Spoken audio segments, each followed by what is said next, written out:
Good evening, everyone. My name is Dr. Paul Rudensky. I am the Senior Director for Education here at the Museum of Jewish Heritage, a living memorial to the Holocaust.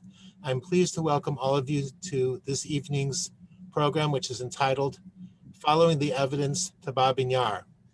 In 1993 and 1994, I had the good fortune to teach in Kyiv, the capital of the newly independent Ukraine. One of my hosts while I was there, Professor Yochanan Petrovsky-Stern, brought me to Babyn Yar, the murder site of some 33,000 Jewish men, women, and children during the Holocaust.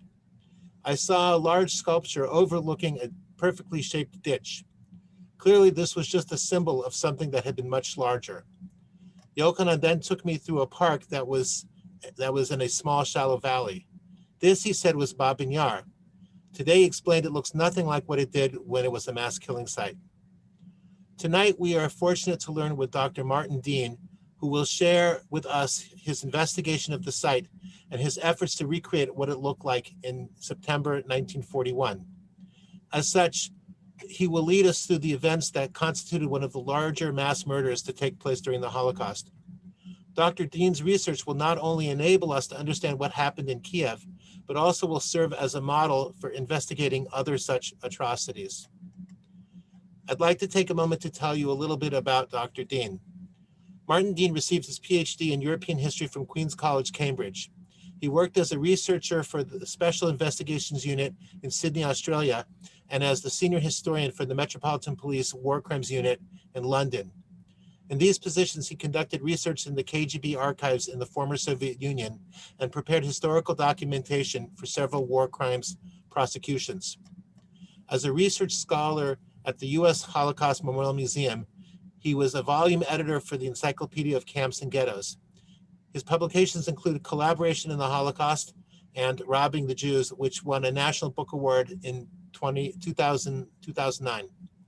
He's based in Washington, D.C., and works as a historical researcher for the Babyn Yar Holocaust Memorial Center and as an adjunct professor teaching courses on Holocaust studies and World War II at Keene University, New Jersey.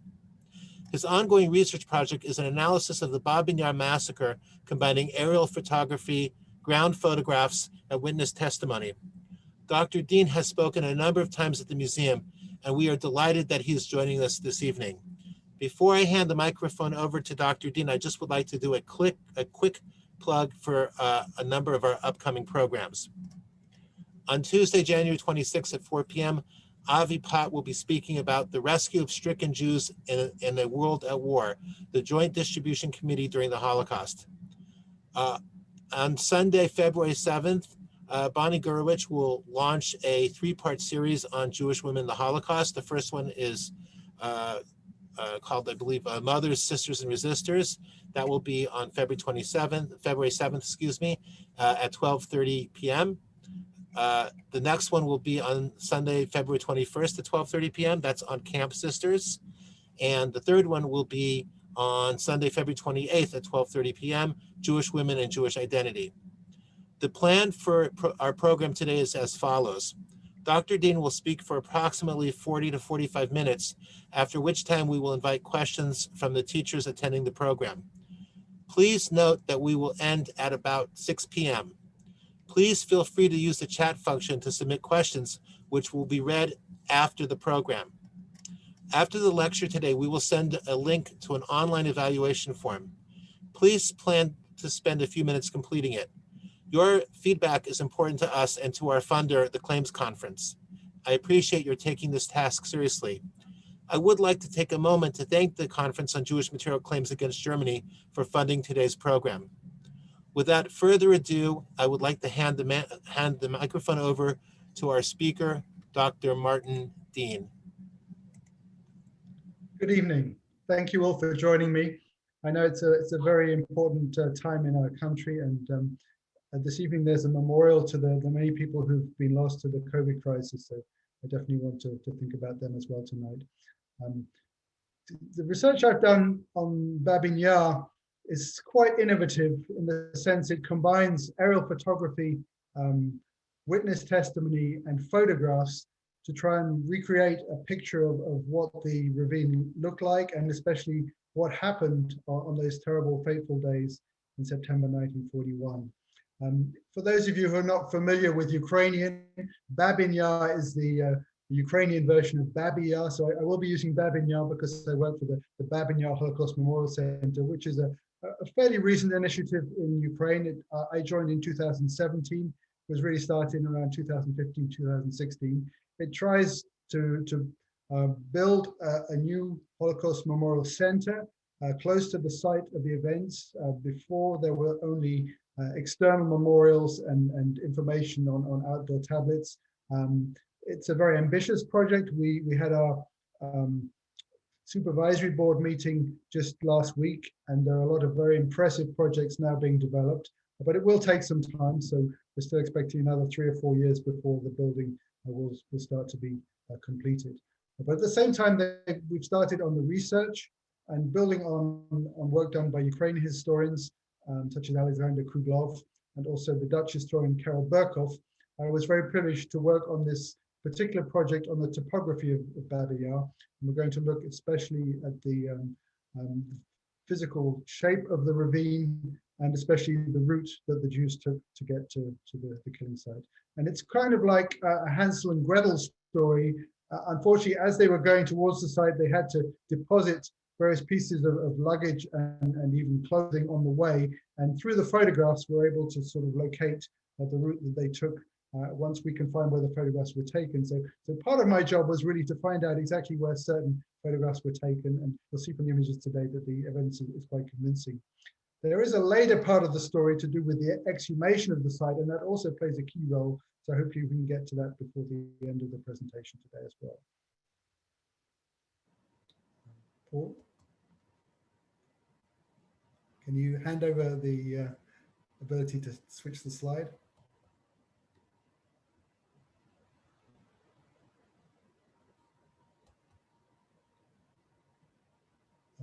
Can you help me, Paul?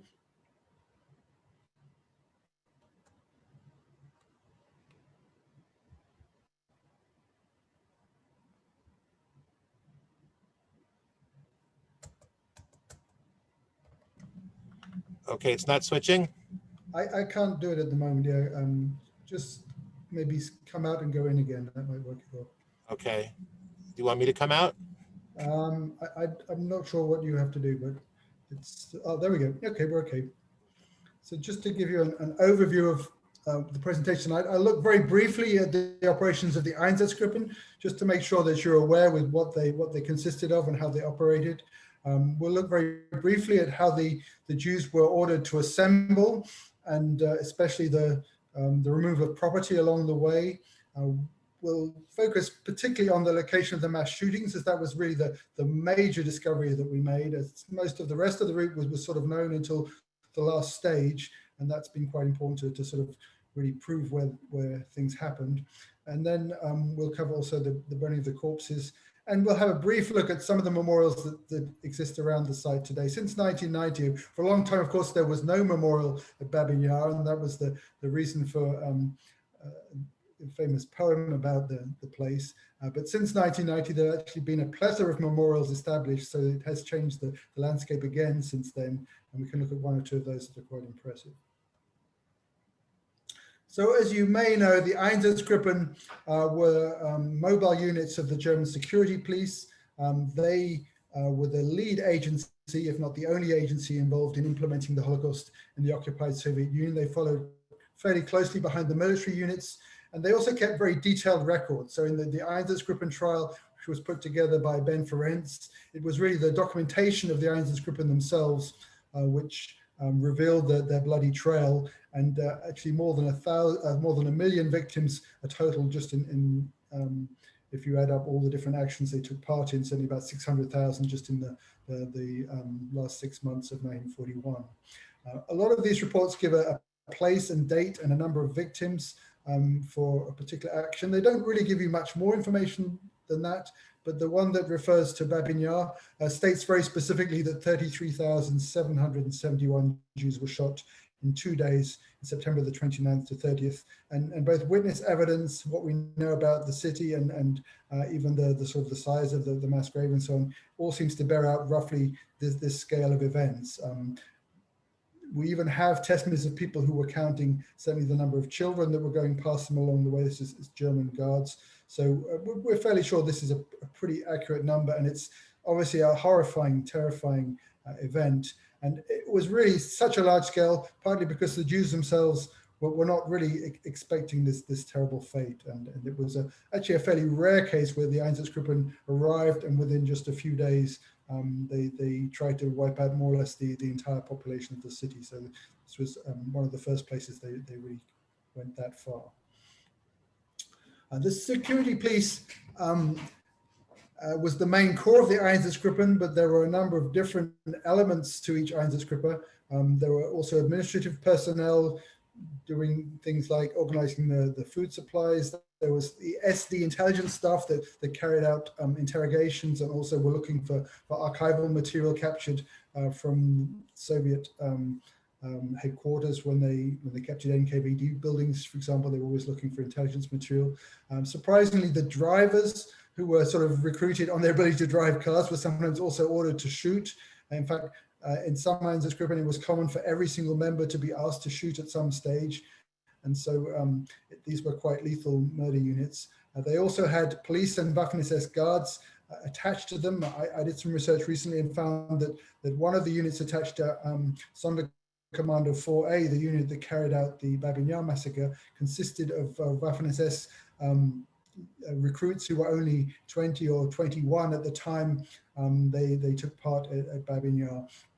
And so there's a number of different people organized into the Einsatzgruppen. They're sort of combined arms units. They also have ethnic German collaborators, sometimes recruited on the way, sometimes assigned from before the start of the operations, and also interpreters who were used obviously to interrogate people, and so that the Germans could operate in enemy territory. So it's not just security policemen, it's a number of different staff. And these were relatively small units. The average Einsatzgruppe was about 500 to 700 people altogether. So their deadly toll is really a large number. They were supported by units of the Order Police and the Waffen-SS, and to sort of reach the very large numbers that the Einsatzgruppen managed to kill. Quite a lot of the actual shooting was done by these auxiliary forces supporting them, including local collaborators in some places. At Babi Yar, it seems the collaborators were mainly supporting, so helping to escort people and move the clothes around and sort of beating people on the way there. They were required, they needed more manpower, but there was a large Einsatzgruppen and also police battalion force available for Babyn Yar, so a number of different units were cooperating together. It wasn't so much an army operation, although the army were definitely well informed and knew about it, and one or two army officers are spotted near the killing site at the time of the massacre. This is from earlier on. This is not necessarily typical of how all the Einsatzgruppen operations were conducted. This is probably during the period when mainly male Jews and sort of political suspects were being rounded up and shot. This is seen as sort of like a firing squad operation. And they used ravines or ditches mainly because they didn't want the bullets to ricochet and cause any harm to anyone. But it's interesting here, you see all this crowd of onlookers. So as things progressed, they tried to avoid that and use more remote locations and also to stop people taking photographs. So there are relatively few photographs of the actual shooting. But as we'll see later, people still did take photographs of the places where this happened. And later on, they tended to use actually, rather than rifles, and machine pistols were especially common, and other forms sometimes of machine guns. I think Babyn Yar was mainly done using a Schmauser machine pistol. So from the start, the Einsatzgruppen targeted the Jewish intelligentsia, but increasingly also Jewish men of military age between 18 and 45. From about mid-August, verbal instructions were given to each of the Einsatzgruppen to expand the victim group to include Jewish women and children. Obviously, this meant overcoming a certain amount of resistance among the forces given this task. We have an example from the Pripyat marshes where McGill, one of the Waffen-SS commanders, says that he was not able to sort of drown the women and children in the swamps as instructed, so they were sort of were not killed at that time. And if you look at the operations of the cavalry unit operating in the Pripyat marshes at that time, Some of them only killed men, where others killed women and children as well. So the transition is mostly around mid-August, and certainly by September, nearly all of the Einsatzgruppen were moving to basically wiping out entire Jewish communities. This sort of delay in the orders meant that actually in many of the areas further west, where the Einsatzgruppen and the military had passed through earlier, there were ghettos set up. There were killings of Jews in these places in the summer and fall of 41, but not on the huge scale that you see in, say, Lithuania or Latvia, where most of the killing was done in the summer and fall of 41, and also in sort of central Ukraine. So by the time they get to Zhytomyr or Vinnytsia in central Ukraine, then it has already escalated to, if not all the Jews, certainly large numbers of women and children, as well as the men. They do keep some people back for work, because even in Kyiv, a small number of Jews were kept for work tasks. And in fact, later on, some Jews were sent from these western ghettos to Kyiv to do work such as building bridges and repairing buildings in the winter or early spring of 42. So Kyiv was not entirely without Jews after September 41, but it's one of the most complete massacres. Very few were kept alive. And it included quite a number of Jews in the Red Army as well at different times. This is an image of the killing site near Kamenets-Podolsk in western Ukraine. More than 20,000 Jews by forces of the Order Police was commanded by Eberhard Jekyll. He was also present at Babyn Yar. And Kamenets-Podolsk was actually the largest killing of this type prior to Babyn Yar, so with more than 20,000. Victims included more than 12,000 Jews who were deemed to be stateless and had been deported by the Hungarian authorities into German-occupied Ukraine just at the beginning of the Operation Barbarossa. And they did keep around 6,000 or more Jews in Kamenets-Podolsk in a ghetto. So that wasn't a sort of complete extermination there. But obviously the massive scale was actually quite unprecedented. On August the 30th, Jekyll reported the final total killed as 23,600. A smaller remnant ghetto was set up for the laborers. As you can see here, this is a map of Ukraine, just to give you some idea of the locations. Kyiv is pretty much in the center of Ukraine and is the capital of Ukraine today, and was also at that time.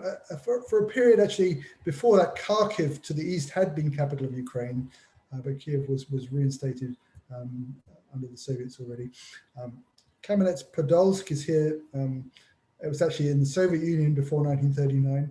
These parts of Ukraine here were part of Poland: Lviv, Lutsk, Rivne, Kovel. This was all part of Poland until 1939 and was briefly occupied by the Soviets between 39 and 41. And events are a little different in those regions for that reason, that the Polish population plays a different role in the sort of occupation.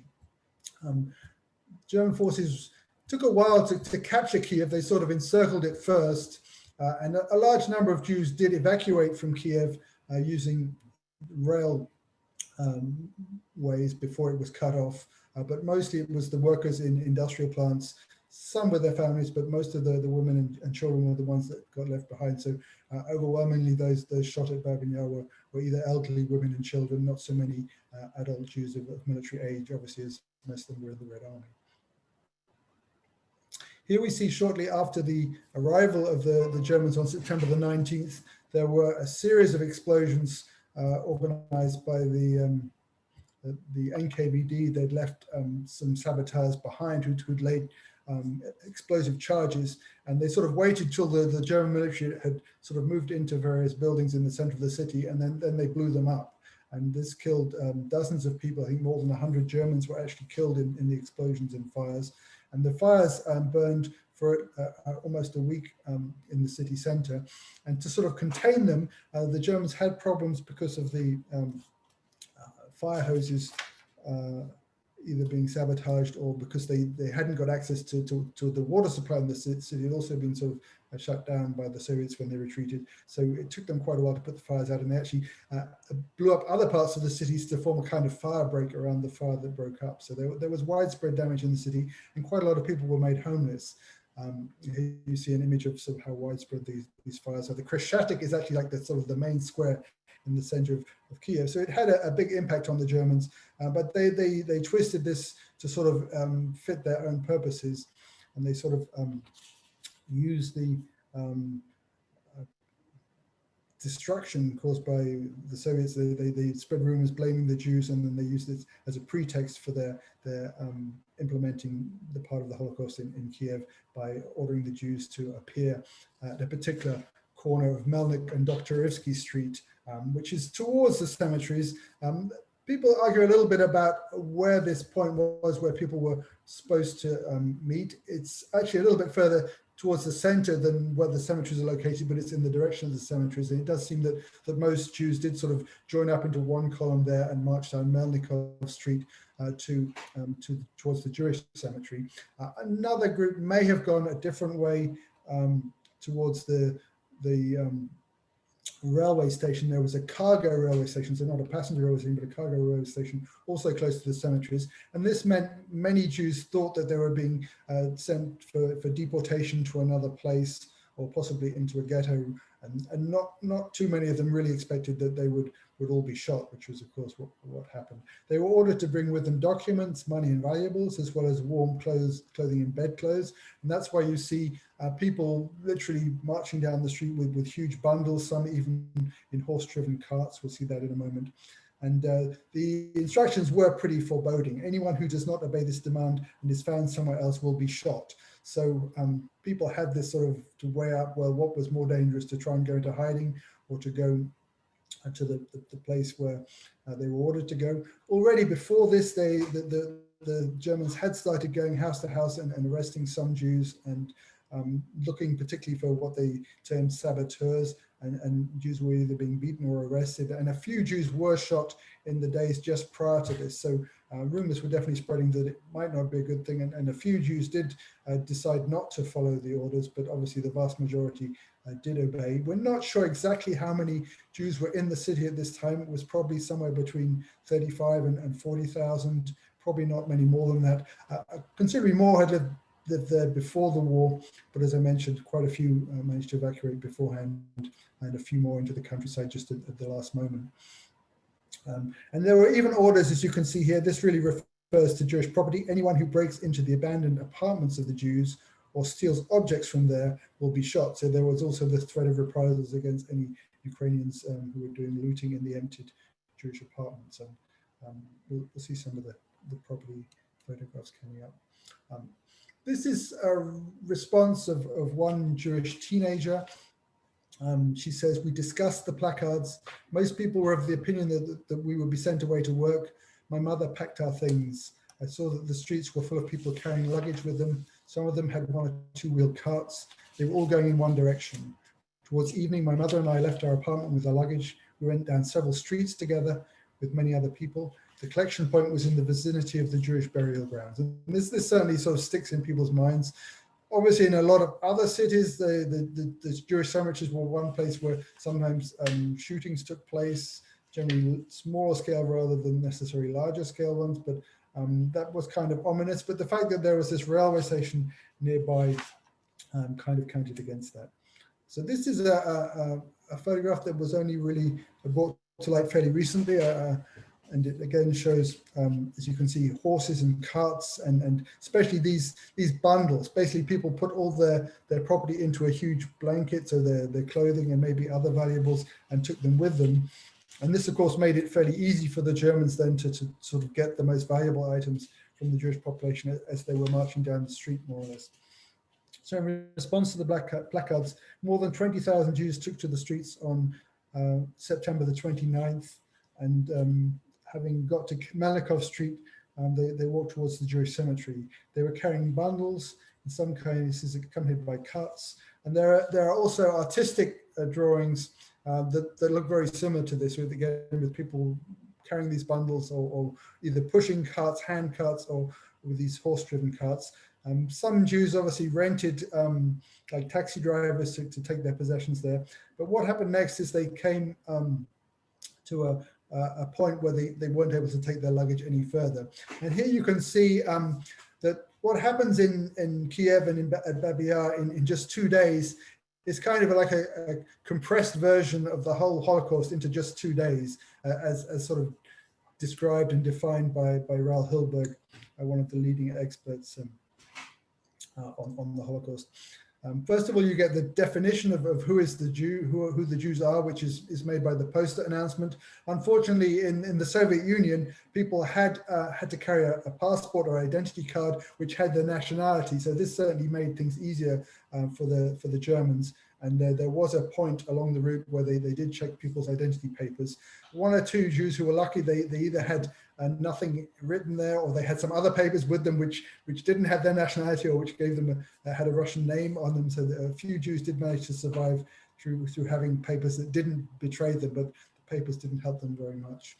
The sort of concentration of the Jews, which is either sort of ghettoization in Poland or being put into Jewish houses in Germany before being sent, obviously, to be deported.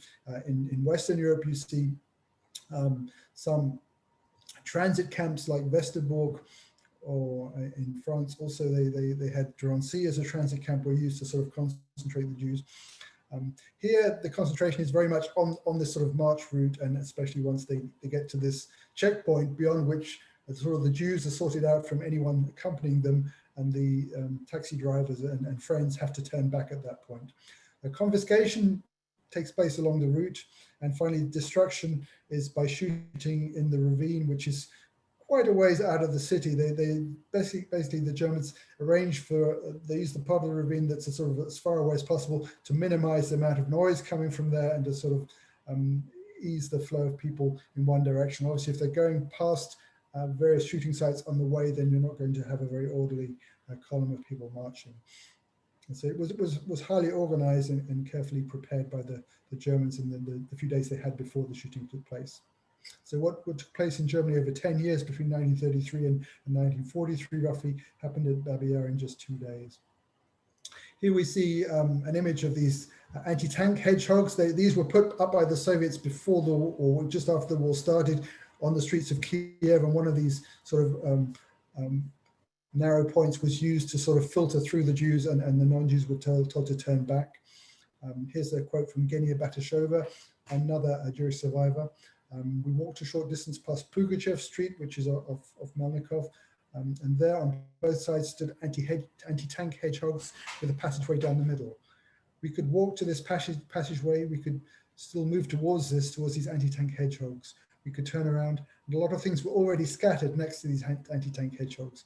Farther on, there was nothing, but right in front of this, people were already throwing down such heavy portable things. Basically, they were told to leave any heavy items behind at this point, especially anything that was on the carts. It seems they did carry their bundles a little bit further, as we'll see in the next few slides. So this is a bit further on, which I managed to identify as Dorogozhitska Street.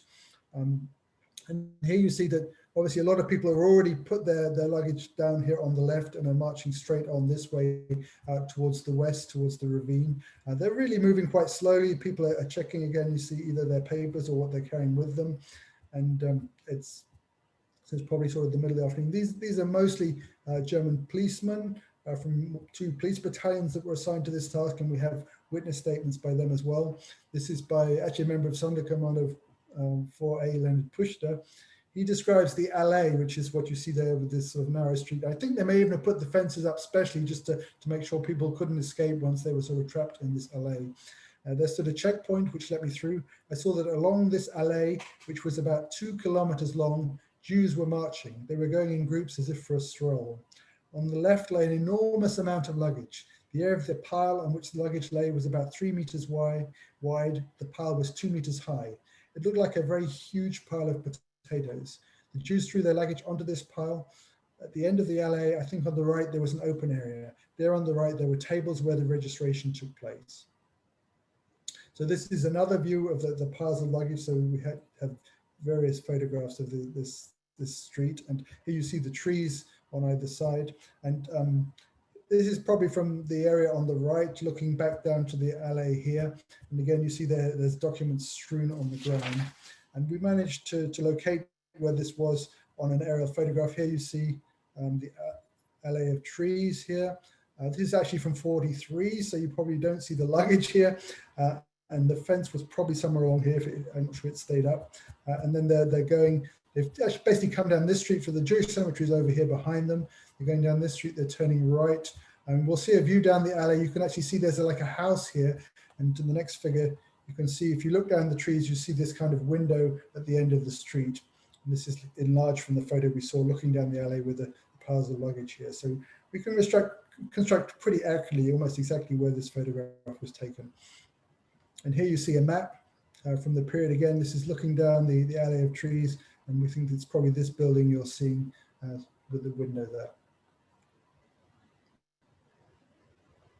So after they march down Melnikov Street through the checkpoint to the Jewish cemetery, they don't go through the Jewish cemetery. This is kind of a confusing point in one or two of testimonies. For a long time, people imagined because there is a ravine behind the Jewish cemetery that they went through the Jewish cemetery. This doesn't seem to be the case. I haven't found any witness testimonies verifying that. In fact, a few Jews did actually manage to hide in the Jewish cemetery.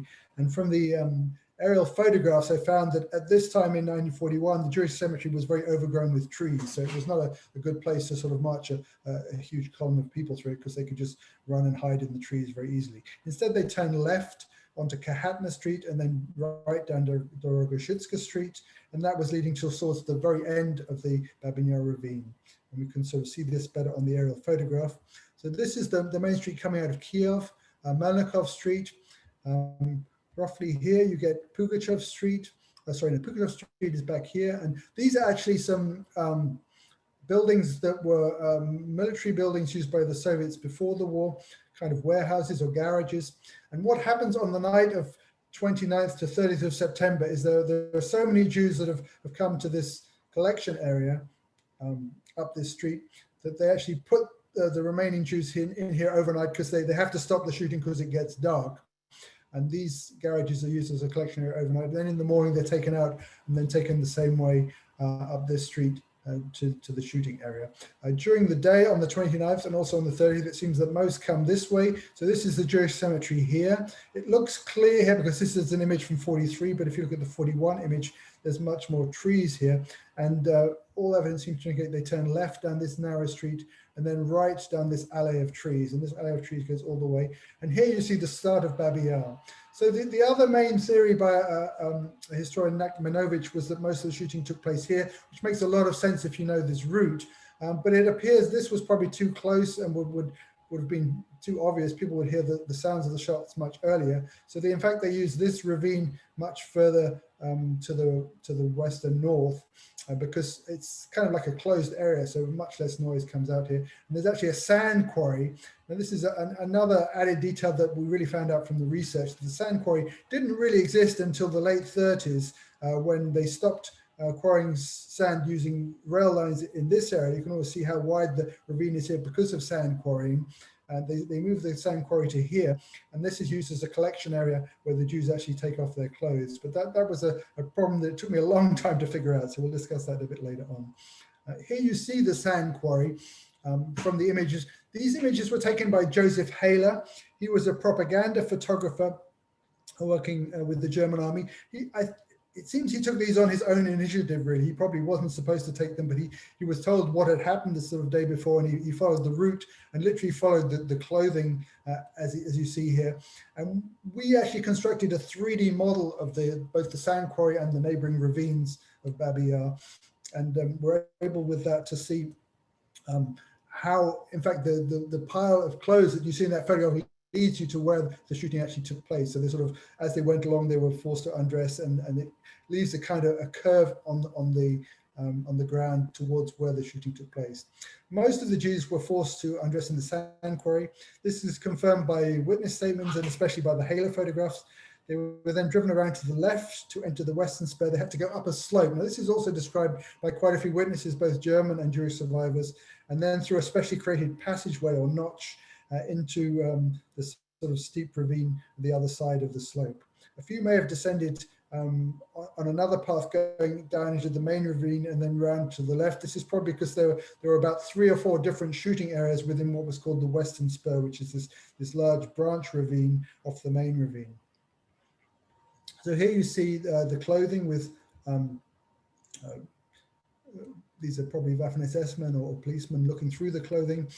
And you can just see the enormous amount of clothing here, which gives you some idea of the scale of what happened. And it literally took them days to sort of put this clothing onto lorries and take it away and then issue it to the local population or to ethnic Germans living in Kyiv.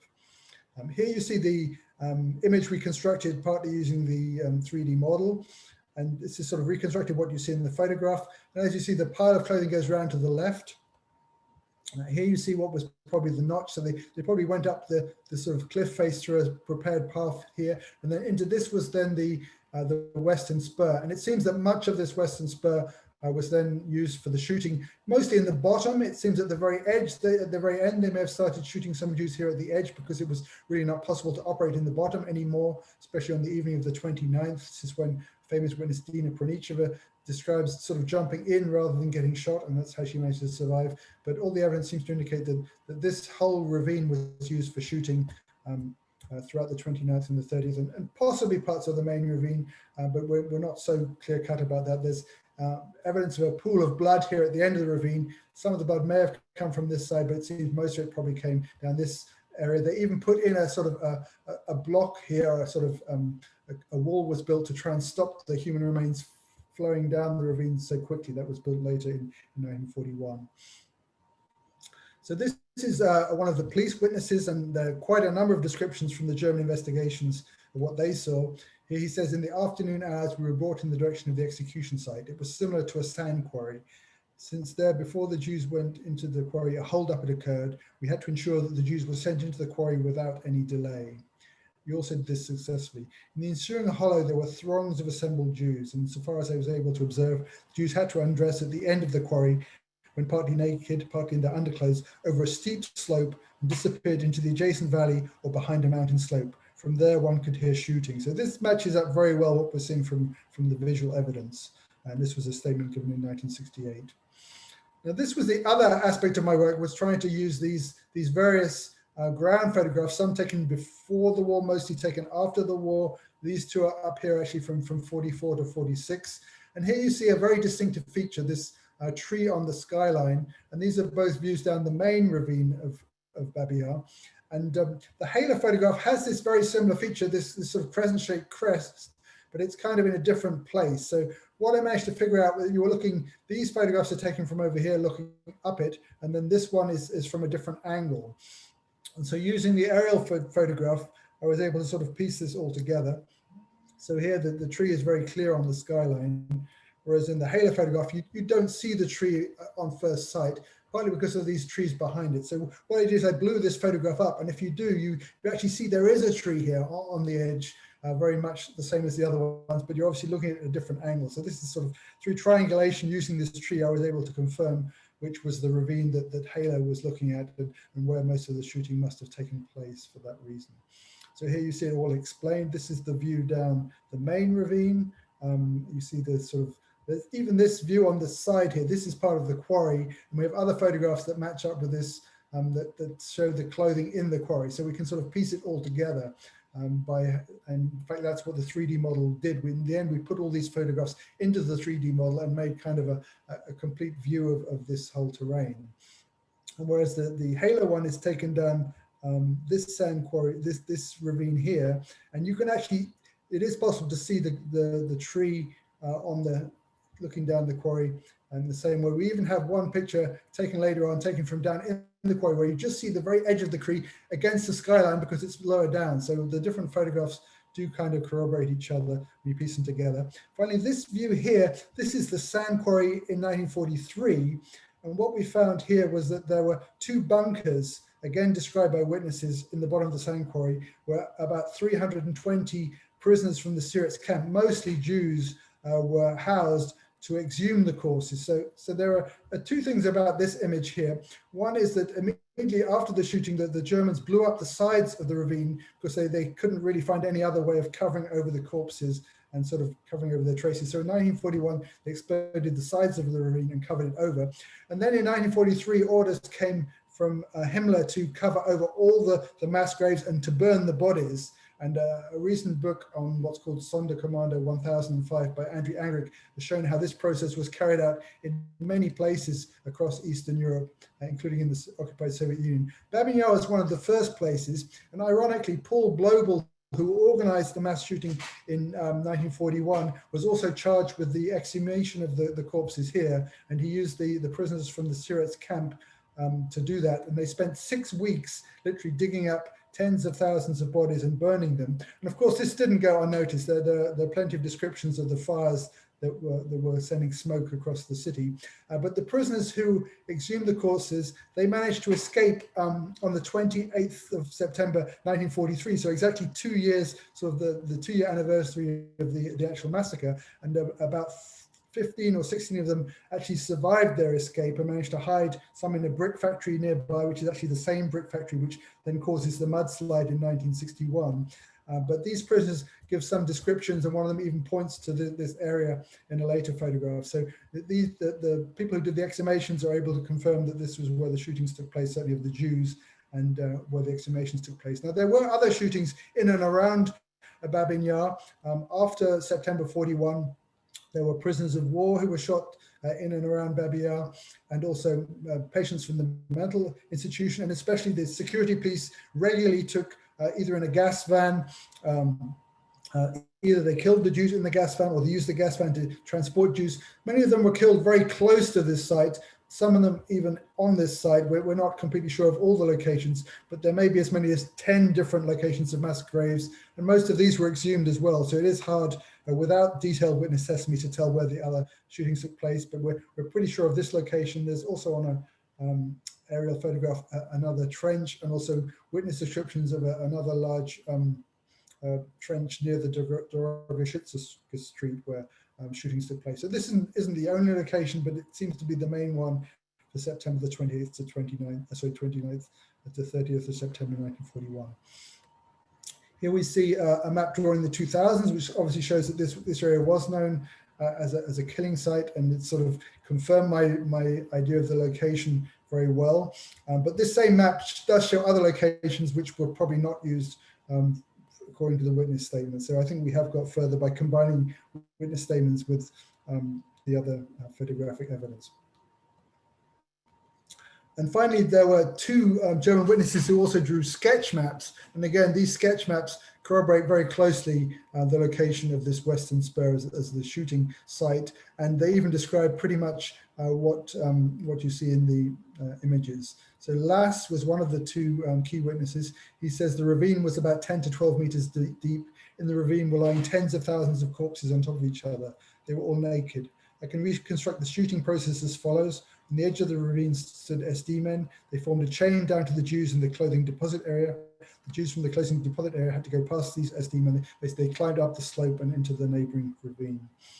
And here you see, so this would have been going up this slope here. This notch seems to have become more pronounced by 43. I think it probably wasn't as clear then, but this is the way they entered, and up this slope out of the sand quarry into the shooting ravine here. And here you see it again. And here you get a description finally from another key witness, Trill. He was one of the drivers, and he parked his truck somewhere near here and drew a sketch map of it. And then he describes what he sees from standing roughly the same place where Haler stood a couple of days later. He says, looking from what he calls the bridge, which is the road going across the end of the ravine, the depression made a turn to the right, where behind this curve, a large round depression in the ground was located, so the sand quarry. It's possible that this comprised of a former sand or gravel pit. In this pit, there were also countless people, who I can safely assume were all Jews. Also in this pit were mountains of clothing of all sorts. The execution was now starting again. The Jews standing in the pit had to take off all their clothing. They were then driven in groups of 10 or 15 into the dried up riverbed, which is the scene you see here. So this is what he describes as the dried up riverbed. So I was really amazed at how strong the corroboration is from all these different sources, and I'm very confident in my interpretation. But this is a rough scheme of where most of the shooting may have taken place, but we don't have very precise descriptions of the extent. It seems that most of this ravine was filled up with corpses by the end of the 2 days from the descriptions, but the Jews would have come mostly here. Some may have gone this way up the main ravine and then been shot around the bend, as it's described in 1 or 2 statements as well. And nearby was the Sirets camp, and as I mentioned before, the prisoners, not all of them, but particularly the Jewish prisoners, was taken here basically to form a Sonderkommando, a death command to do the exhumations, and just because of their being able to escape, we were able to piece together much of the story. This is the image again of the sand quarry. Here you see the edges of the quarry. This is the cliff here, and this would be towards the spur where the shooting took place. And you can actually see this here is the shadow of a guard tower. And these were similar to the guard towers. It may even have been one of the guard towers from the Syrians camp that was moved to this location. But it's the shadow from the sun over here. If you see the whole of the rest of the photo, there are other shadows here. There are even two shadows just in front of each of the huts. And that's because each one had a step down to get into the submerged, sort of covered in sand, half submerged huts.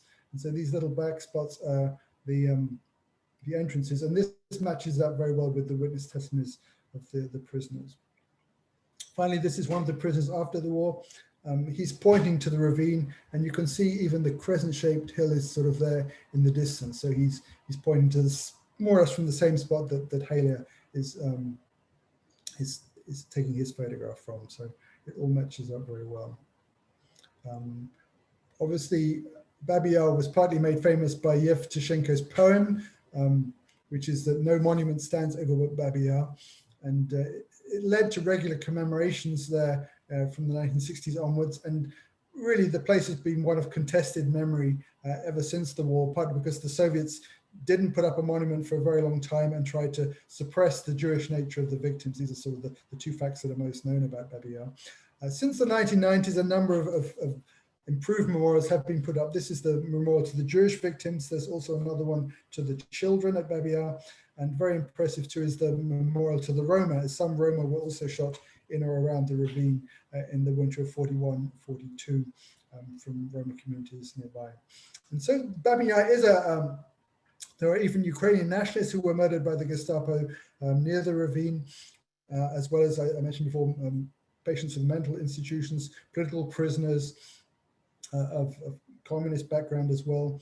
And there's even a memorial to the people who were deported for work in Germany. And one or two Jews actually survived that way, that they were captured and taken to Germany as prisoners to do forced labor, thinking that they were non-Jewish civilians. So that's an important part of the story as well. So here's some resources, and I'll put these into the chat. Obviously, the Babyn Yar memorial site has quite a bit of information now. I recently published an article summarizing some of these findings, and that should be available. If it's not available now, certainly very soon. And there's also some important new developments. They're building a small pop-up synagogue close to the memorial site. It's a very beautiful design, and I think that will definitely enhance people's experience of the site and give people a place to pray and say Kaddish for those who were lost. But thank you very much for your patience and your attention. And I hope you found this of some interest today. Just go to the last screen and try and put this in the chat for you. Just a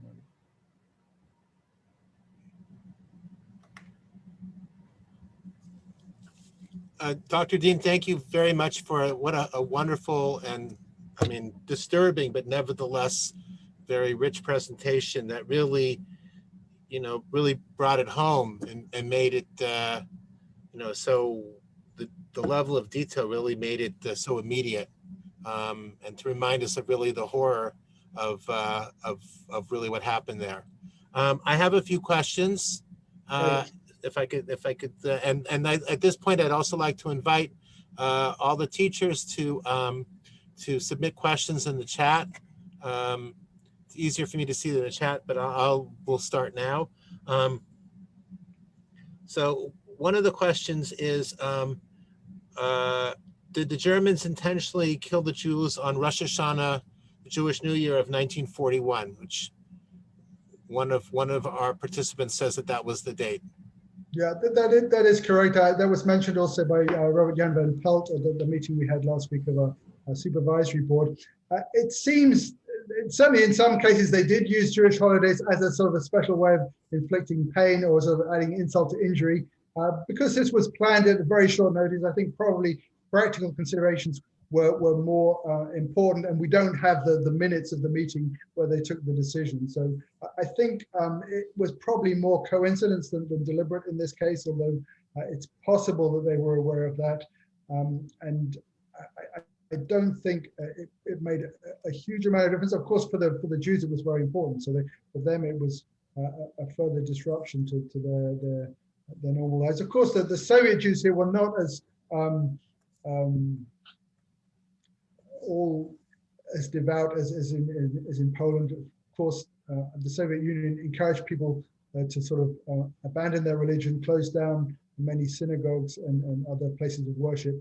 So the degree of religious observance was less than in the West. But of course, many older Jews were very keen to maintain their religious observance.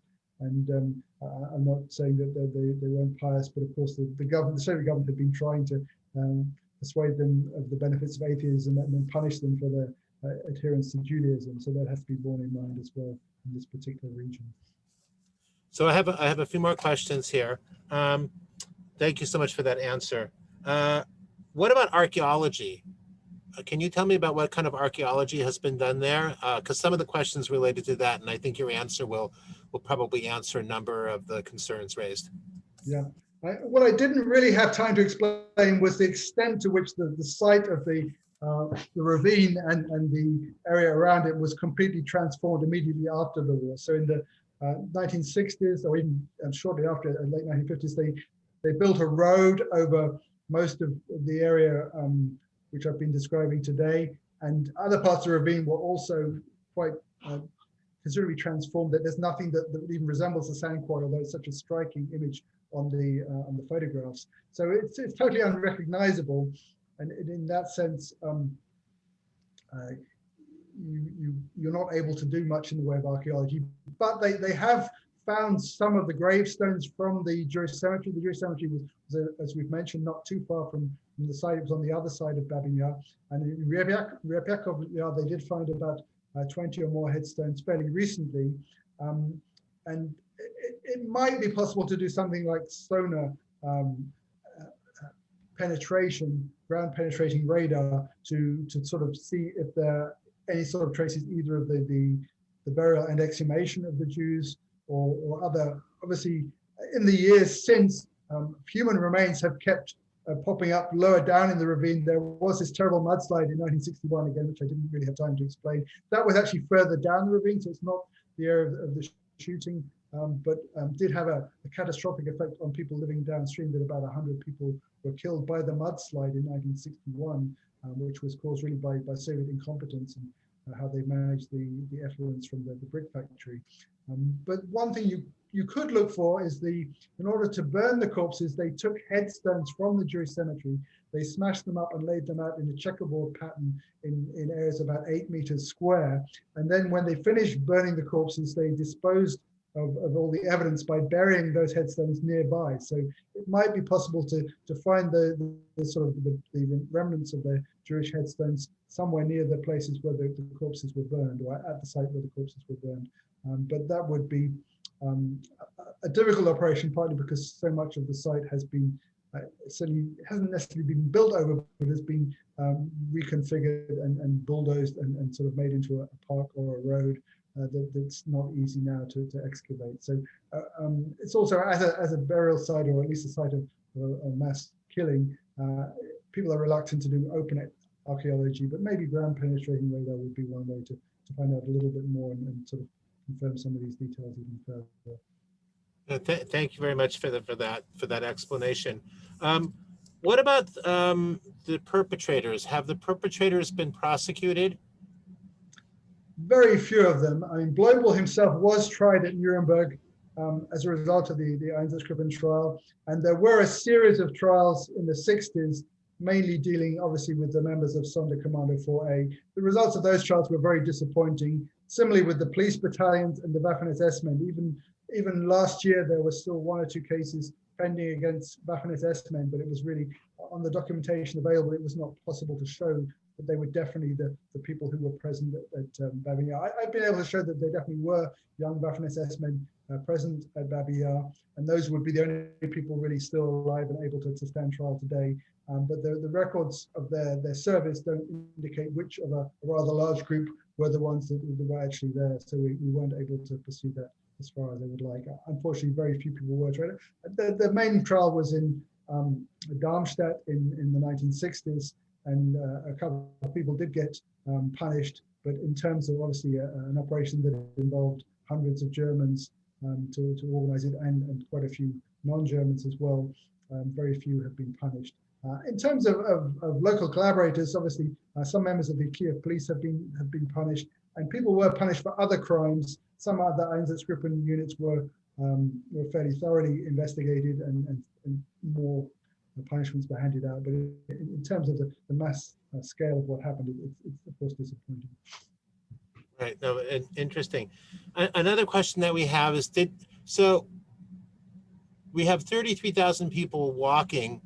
So a couple questions related to that. So how long did it take for people to walk there from wherever they were coming from, downtown Kyiv or wherever these people were living? I know Kyiv is a big city and has different neighborhoods, but from wherever they were walking. And also, did they realize ever what was happening to them, and was there hysteria because of that, to the best of your knowledge?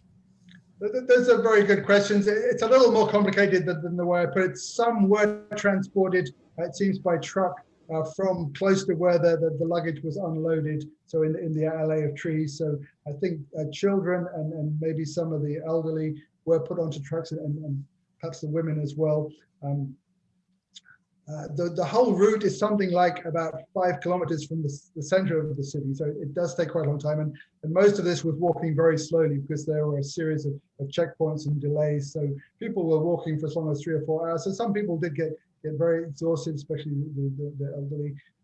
A few people did either turn around when they saw the first checkpoint. 1 or 2 managed to flee.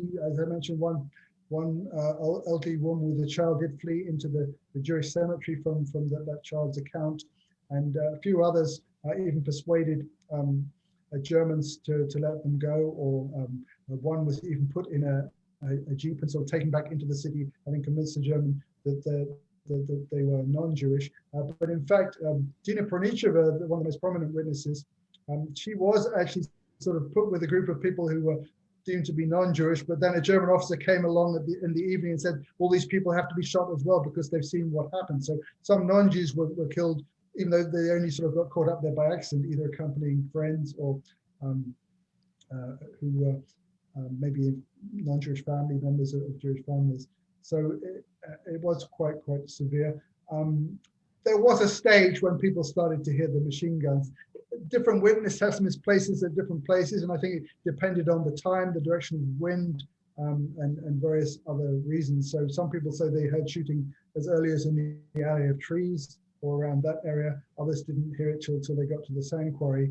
But most of these people were elderly women and children, or elderly men, very few adult males. So there was no real organized active resistance. A few people, as I mentioned, did manage to flee at various points. It seems 1 or 2 did flee. My theory, and I haven't been able to prove this extensively, is that they walked up most of that sort of very end part of the main ravine, which is fairly shallow. I think that makes a lot of sense because it's a confined area where they wouldn't be able to escape easily. And people describe being sent through a narrow gauntlet, which would have been this narrow area where they were being beaten by German policemen and maybe Ukrainians as well, before coming out into the sand quarry. So that seemed to be the route they took. And 1 or 2 people managed to escape into drains or down side branches of the ravine at that point. 1 Jew went into a drain, I think under the road. Another one went into a side ravine, presumably off that main ravine area. So a very small number of people did manage to escape. Quite a few people suspected the worst, but there weren't too many options. People were being denounced and they were being dragged out of their houses, even for those who stayed at home. And the problem was, of course, neighbors denouncing them. Not that all Kiev Jews sort of rejoiced. Some did sort of say good riddance. Others were taking friends to the final sort of checkpoint and seeing them off there, and were obviously quite saddened by it. So it was a mixed response by the Ukrainian population. But it was not really a large number of Jews that managed to evade it. And even those that did, of course, many of them were captured over the following weeks and months. We have reports of Jews being handed over either to the German military or being found by the Ukrainian police. And then most of them would then be taken to the security police that would add them to these regular shootings at Babi Yar of other prisoners from the Gestapo prison. Thank you. And I'm going to see what other questions we have.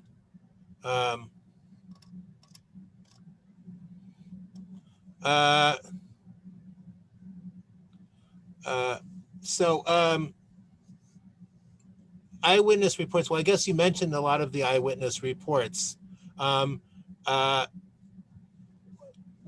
One person asked, and you and I had spoken about this too, about have you been working, or has the organization worked with with Father Dubois? We have a member of our academic board, Andrea Mansky, who's a very close member of Patrick Dubois' team. He's also quite an amazing guy. He's from Ukraine. He speaks German, Ukrainian, English, French all fluently. He has 2 PhDs now, I think, in law and in history. And we do work quite closely with Patrick Dubois. Patrick Dubois did take some interviews here in the early stage of his work.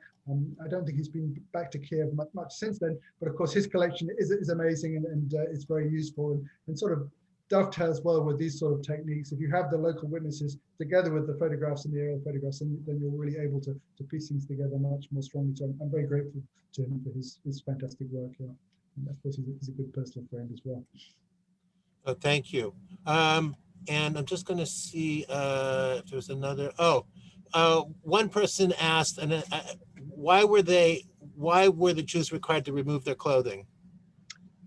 This seems to have been done in very many of these killings. Partly it was just to sort of use the clothing again, so simple reuse purpose. And you see the same thing, that masses of textiles were taken from the extermination centers. They were sending back cloth to be sort of rewoven or reused in the German economy. So it was a basic sort of war measure to reuse anything you could. Of course, it's very humiliating at the same time. And it seems to have been more or less standard procedure. With most of the shootings of Jews, this is very common.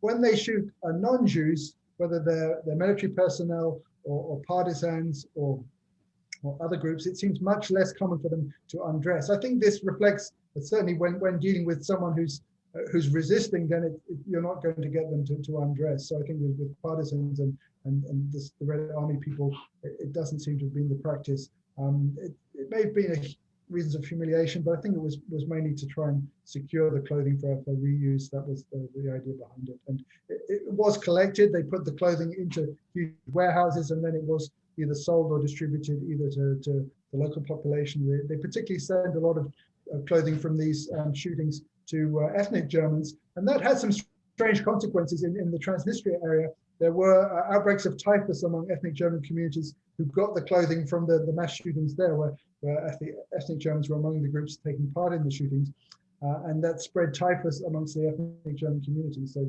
it was not always a good idea to do that. Thank you so much. That was, well, if we have more questions, can we email them to you? Certainly, yes. I'm willing to answer questions. I think there was one about the Holodomor. Please, yeah.